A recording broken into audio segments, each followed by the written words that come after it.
You ever done anything really stupid with money? If you have, that makes you over 12. Almost all of us have. My wife Sharon and I started off with nothing when we first got married. Most people do, I think. And I started buying and selling real estate, and I got rich. By the time I was 26, I was a millionaire, making $250,000 a year. But I had done stupid. I borrowed too much money. Bank got sold to another bank, and some guy in another city looked down and said, there's a kid 26 years old, owes us millions of dollars. Let's limit this relationship, which is banker talk for ruin his life. They called our notes, and we spent the next 2.5 years of our life losing everything we owned. We were sued, we were foreclosed on, and finally we were bankrupt. I do everything backwards. I met God on the way up when I was becoming wealthy. Most people meet him at a point of crisis. I met him on the way up. I got to know him on the way down.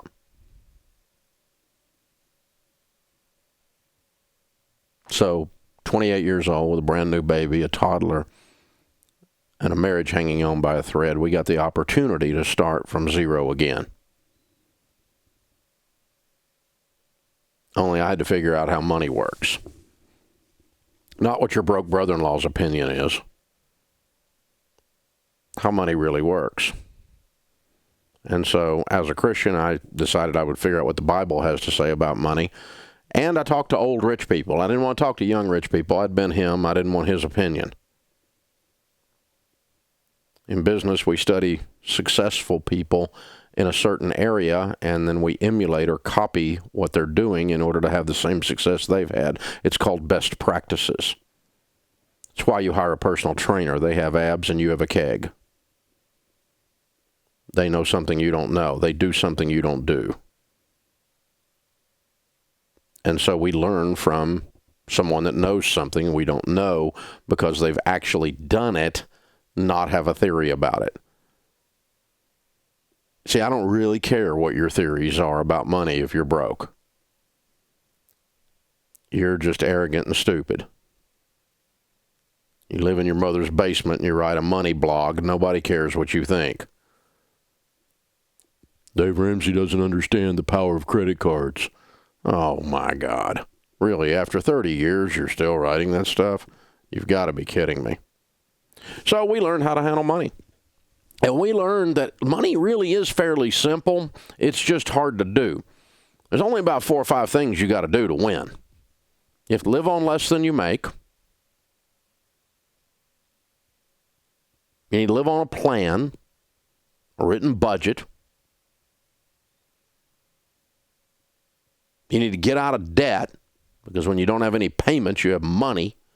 Your most powerful wealth-building tool is your income. You've got to learn to save and invest. And you can't do that when you're in debt, don't have a plan, and don't live on less than you make. You know why people don't put money in their 401k and their Roth IRAs? Because they don't have any money, because it's all going out the door in stupid butt car payments, and Sally Mae's got her own bedroom at your house because she's lived there for so long. This is pretty simple stuff, guys. It may be primitive. It may be easy to understand, but it is very hard to do because it has everything to do with you changing your heart and the way you function and the way you live your life, and you live like no one else so that later you can live and give like no one else, because that's the last one. There's a high correlation in all of our data between people who win with money and those that are generous. Generosity is a key element in people who end up winning with money. And it's pretty simple. It's because generous people are attractive, selfish people aren't. They're ugly. Attractive people seem to get more opportunities in life. Would you agree? We all want to help someone who's attractive. I'm not talking about physically attractive, but they're likable. The person that holds the door for you versus the one that cusses you for doing it. One that helps you pick up your groceries when they're rolling around the parking lot because the bottom fell out of your bag.